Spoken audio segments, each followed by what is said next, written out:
तो जी नया सीरीज फिर से मुलाकात। तो बट इस सीरीज को शुरू करने से पहले मैं ये चाहूंगा कि आप ये कुछ वीडियो क्लिपिंग्स देख लें, थोड़ा बहुत आपको क्लियर हो जाएगा। उसकी बाद की बातें उसके दूसरी तरफ करते हैं। तो शुरू करते हैं। मेरा ही नाम है प्रशांत किशोर।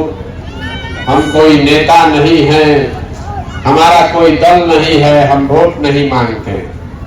पिछला 17 महीना से हम गांव-गांव पैदल चलकर आज आपके गांव में पहुंचे।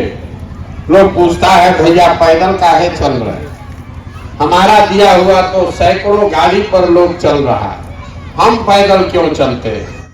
पैदल इसलिए चलते हैं कि ये संकल्प लिया है कि जिस गांव समाज के लोगों की जिंदगी को बदलना चाहते हैं, ये तय किया है कि एक बार जीवन में जाकर अपनी आंख से देखेंगे कि आप और आपके बच्चे किस दुख तकलीफ में जी रहे हैं।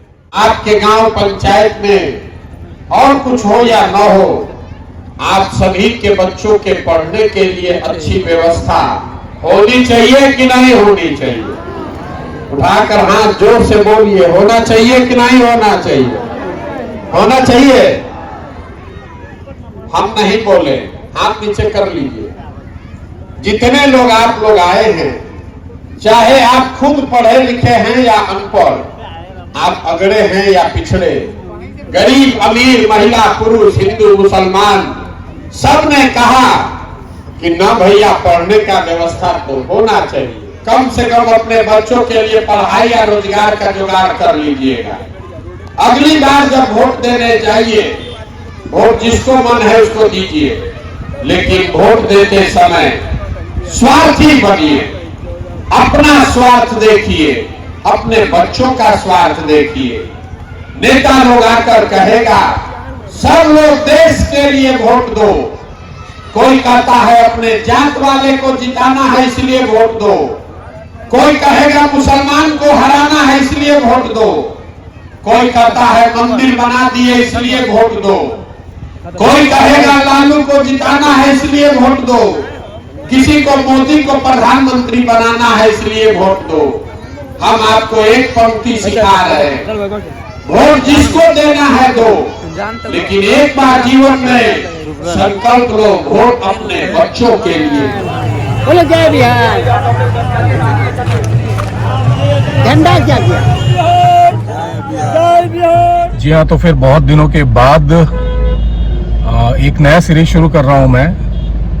नाम दे देते हैं इसका Bihar, the Bihar story, the fall and future rise of Bihar. Bihar के फ्यूचर की कहानी बेसिकली। तो अभी मैं इन दिनों बिहार में ट्रैवल कर रहा हूँ और एक मकसद से कर रहा हूँ। मकसद क्या है वो भी बताऊंगा, और क्यों ट्रैवल कर रहा हूँ सिर्फ इसलिए क्योंकि मैं खुद बिहारी हूँ। और बिहार जो है वो कई दशकों से, बहुत दिनों से एक ऐसे दौर से गुजरा है कि वो सिर्फ नीचे की तरफ, पतन की तरफ जाता जा रहा है। तो बिहार की कहानी जानने से पहले हम ये जान लेते हैं कि बिहार के कुछ स्टैटिस्टिक्स क्या हैं, कुछ फैक्ट्स क्या हैं। 13 से 14 करोड़ की आबादी, इंडस्ट्रीज के नाम पे कुछ नहीं, एजुकेशन नदारद, बच्चे स्कूल में जाते हैं, मिड डे मील की खिचड़ी खाते हैं और वापस चले जाते हैं। बिल्कुल से बुरा हाल है।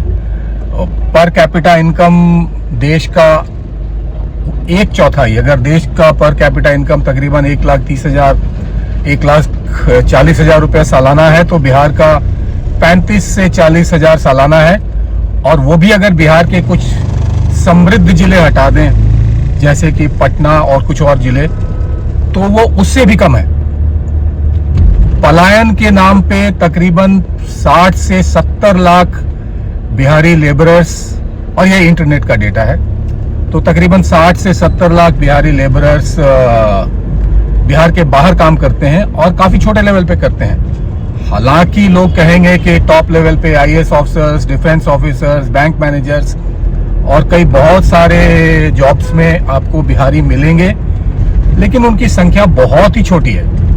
जो आमतौर पे बिहारी बिहार से बाहर नौकरी कर रहा है वो मीनियल जॉब, छोटे मोटे काम, 10-12 हजार रुपए की तनख्वाह पे काम कर रहा है, काम क्या एक तरह से गुलामी कर रहा है, और इसके पतन की कोई सीमा दिख नहीं रही थी। अब ये पतन की कहानी शुरू कब से हुई? बिहार का पतन तो बहुत दिनों से चल रहा है, जब से आज़ादी मिली है तब से चल रहा था, लेकिन इस पतन की जो गति है, जो बिहार के डाउनफॉल का स्पीड है, वो शुरू हुआ 1990 के दशक में, जब लालू यादव की सरकार यहाँ पे आई। जात पात, गुंडागर्दी, जंगल राज कहा जाता है उसको। उस वक्त बिहार के एजुकेशन सिस्टम को एक सोचे समझे तरीके से डिस्ट्रॉय किया गया, खराब नहीं किया गया, डिस्ट्रॉय, खत्म किया गया। और इंडस्ट्रीज के नाम पे कुछ आया नहीं, जात पात की गुंडागर्दी और बहुत कुछ, हर एक वो चीज जो आप इमेजिन कर सकते हैं, वो सारा कुछ बिहार में चल रहा था। और वो उस वक्त जो शुरू हुआ है वो अभी तक थमा नहीं है। तो कुल मिला के अगर कहें तो बिहार अभी जो है वो हिंदुस्तान के सबसे पिछड़े राज्यों में से, सबसे पिछड़े राज्यों में से नहीं, सबसे पिछड़ा राज्य है। 28वें नंबर पे नंबर इसका नंबर आता है, और धीरे धीरे करके ये नीचे की तरफ ही जाता जा रहा है। उसके बाद कहानी में एक ट्विस्ट आता है, और वो ट्विस्ट मैं आपको बाहर की झांकी दिखाते हुए उस ट्विस्ट के बारे में बताता हूँ। तो चलिए कैमरे के दूसरी तरफ चलते हैं। तो अभी हम मैं बिहार में ट्रैवल कर रहा हूँ। 38 जिले हैं, तकरीबन सारे के सारे 38 जिलों में जाऊंगा। रोड्स की कंडीशन आपको यहाँ पे बहुत अच्छी लग रही है, क्योंकि ये नेशनल हाईवे है बिहार की। अगर आप गाँवों में जाएंगे, कस्बों में जाएंगे, तो रोड्स की जो हालत है वो मैं आपको दिखाऊंगा, लेकिन इससे पहले आप इमेजिन कर लीजिए, आप जितना इमेजिन करेंगे उससे भी ज्यादा बदतर हालत में ये सड़कें मिलती हैं। तो कहानी का दूसरा ट्विस्ट कहाँ पे आता है? कहानी का दूसरा ट्विस्ट आता है एक इंसान के नाम पे, जिसका नाम है प्रशांत किशोर। नाम आप लोगों ने सुना होगा, टीवी पे देखा होगा। एक जाने माने इंसान है, एक पॉलिटिकल एनालिस्ट है।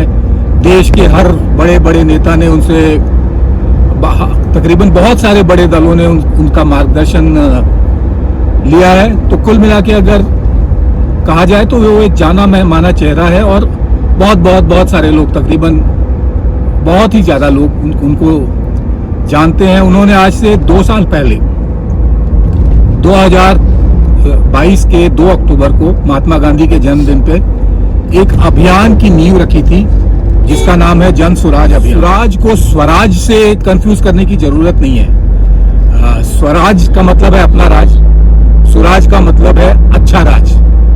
तो उन्होंने ये देखा कि भाई नेताओं की बहुत सेवा कर ली, नेताओं को बहुत एडवाइस दे दिया, अब बिहार की जनता से सीधा मिलते हैं। तो ये अभियान शुरू हुआ एक पदयात्रा के माध्यम से, जहाँ पे प्रशांत किशोर और अलग अलग गांव में जाके, एक गांव से दूसरे गांव पदयात्रा करके, लोगों से कांटेक्ट करके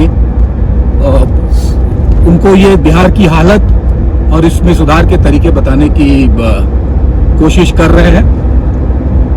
शुरुआत तो ऐसी ही हुई थी, थोड़े लोग से जुड़ते गई, थोड़े लोग जुड़े थे, बट वो कहते हैं ना, मैं अकेला ही चला था जानिबे मंजिल, मगर लोग साथ आते गए और कारवां बनता गया। ये कारवां अभी कितना बड़ा हो गया है इसका आपको अंदाजा शायद नहीं होगा, और भविष्य में कितना बड़ा होगा इसका अंदाजा मेरे को भी नहीं है, बट ये कारवां बनता गया और लोग उनके साथ जुड़ते गए। अभी तो एक बहुत ही बड़ा अभियान है। जो लोग बिहार के बाहर रहते हैं शायद उनको अंदाजा नहीं है, लेकिन बिहार के अंदर गाँवों में, कस्बों में, जहाँ जहाँ भी इस अभियान से जुड़े लोग गए हैं और जहाँ जहाँ प्रशांत किशोर गए हैं, वहाँ उसकी काफी चर्चा है। और मैं पर्सनली बहुत एक्साइटेड हूँ इस अभियान को लेकर। तो ये एक अभियान है जिसमें बिहार के लोगों के उत्थान का एक प्रण है, और ये सिर्फ 3 चीजों पे फोकस कर रहा है: एजुकेशन, रोजगार यहाँ घर के आसपास बिहार के अंदर, और जो बड़े बुजुर्ग लोग हैं उनको वृद्धा पेंशन, जो कि जो कि 2000 रुपये प्रति माह की बात की जा रही है, और ये लोगों में काफी ट्रैक्शन, काफी पॉपुलर हो रहा है। प्रशांत किशोर अपने आप में एक बहुत बड़ा चेहरा है, वो तो एक बात है ही, पर बहुत सारे ऐसे लोग, बहुत सारे ऐसे बिहारी और नॉन बिहारी जो इस आइडिया से, जो इस विचार से सहमत हैं, वो इस अभियान के साथ जुड़ रहे हैं और प्रशांत किशोर का जो एफर्ट है, जो कोशिश है, उसको कंधा दे रहे हैं। और मैं भी उनमें से एक हूं। और जैसा मैंने पहले बताया था, मैं उनमें से एक हूं क्योंकि मैं खुद एक बिहारी हूं। मेरे पीछे की सारी जनरेशन्स, मेरी फैमिली का एक बहुत बड़ा हिस्सा बिहार में रहता है। और आज हमारे पास जो कुछ भी है और जो कुछ भी नहीं है, उसमें बहुत बड़ा एक योगदान बिहार का है। तो मेरे लिए तो ये एक पे बैक टाइम है, पे बैक करते हैं। ये शादी वादी चलते रहती है यहाँ पे, यस। तो अभी मैं इसके साथ जुड़ा हूँ, अलग अलग जगहों पे जा रहा हूँ। इस पूरे ऑर्गेनाइजेशन का जो ये पूरी संस्था है, उसमें एक कड़ी बनने की कोशिश कर रहा हूँ, जो कि इस संस्था के अच्छे कार्यों में अपना सहयोग दे सके। लोगों से मिलता हूँ, लोगों से बातें करता हूँ और काफी पॉजिटिव रिस्पांस आता है। तो ये जो कहानी है, ये तो इसकी तो अभी शुरुआत हुई है, इसका क्लाइमैक्स अभी बाकी है। 2 अक्टूबर इसी साल, अभियान के शुरुआत के ठीक 2 साल बाद, महात्मा गांधी के बर्थडे पर ये जन स्वराज अभियान जन स्वराज पार्टी के रूप में लॉन्च हो जाएगा और 2025 के विधानसभा चुनाव को पूरी ताकत से लड़ेगा। और हम लोगों से जितना बन पड़ेगा, मैं बोलता हूं तो मैं अपनी बात नहीं कर रहा, बहुत सारे लोग हैं, एक बहुत बड़ी संख्या है जो इस अभियान में अब हिस्सा ले रही है। बहुत सारे यंग लोग हैं। ये खूबसूरती है इस अभियान की कि बहुत सारे यंगस्टर्स हैं, 20, 25, 30 साल के लड़के जो अपना लगाया काम, बसाया बिजनेस छोड़ के, घर छोड़ के इस अभियान के साथ जुड़ गए हैं और अब इस संस्था के कैंपों में रहते हैं और वहीं से ऑपरेट करते हैं। इन्हीं कैंपों में मैं एक एक करके जा रहा हूं। ऐसे 16 कैंप, 16-17 होंगे ऐसे कैंप अभी बिहार में लगे हुए हैं। और मेरा एम अगले 1 महीने में है कि मैं हर एक कैंप में जाऊं, कुछ दिन वहां बिताऊं और फिर उसकी कहानी, उससे जो कुछ भी पॉइंट्स निकल के आते हैं, जो कुछ भी ऑब्जर्वेशंस हैं, जो कुछ भी अच्छे प्रैक्टिसेस हैं, जो कुछ भी कमियां हैं, उन सारों को दूर करने की दिशा में प्रशांत किशोर और जन स्वराज को के साथ मिलके एक कोशिश करूं। और भी बताएंगे आपको इस कैंप के बारे में। एक्चुअली ये वाला वीडियो तो सिर्फ एक इंट्रोडक्टरी वीडियो था, ये बताने के लिए कि आगे क्या होने वाला है। इसके आगे मैं अभी काफ़ी सारे गांवों में जाऊंगा, लोगों से मिलूंगा, आपको भी दिखाऊंगा कि बिहार की एग्जैक्ट हालत क्या है, इस हालत के लिए जिम्मेदार कौन लोग हैं और ये जो कीचड़ है, जो दलदल है जिसमें बिहार फंस चुका है, उससे निकलने का रास्ता क्या है। तो मेरी गुजारिश तो आपसे यही रहेगी कि ये लोग ज़्यादा से ज़्यादा ये जो वीडियो है और इसके आगे आने वाले पता नहीं कितने वीडियो हैं, बट बहुत ही ज़्यादा वीडियो होंगे, वो लोगों तक पहुँचे, लोग इसके साथ जुड़ें। तो मैंने अपना काम तो शुरू कर दिया है। आप लोगों ने जिन्होंने भी इस वीडियो को देखा है, उस वीडियो का हिस्सा तो बन ही चुके हैं ऑलरेडी। तो आपसे यही गुजारिश है कि आप अगर अभी अपने किसी भी बिहारी मित्र को जानते हैं जो कि जिसके पास आपको लगता है कि इस वीडियो को जाना चाहिए, जो बिहार के उत्थान में, बिहार के भविष्य में अपना कंधा लगा सकते हैं, अपना योगदान दे सकते हैं, तो मेरी आपसे गुजारिश है कि आप अपने कम से कम अपने बिहारी दोस्तों के साथ ये वीडियो जरूर शेयर करें ताकि उनको अभी ज़मीनी हालात का पता चले और उनके वश में जितना कुछ भी है वो अपना कंट्रीब्यूट कर सकें। तो मेरे ख्याल से इंट्रोडक्टरी वीडियो के लिए इतना काफ़ी है। मेरे को पता है कि ये वीडियो नॉर्मली लेक्चर फॉर्म में हो गया तो शायद उतना इंटरेस्टिंग नहीं हुआ होगा, लेकिन फिर भी एक ये बैकग्राउंड है। बिना इस बैकग्राउंड के अचानक इस सीरीज़ को शुरू करना सही नहीं होता। तो दैट्स इट। तो मिलते हैं फिर अगले वीडियो में। जय बिहार, जय भारत, वंदे मातरम।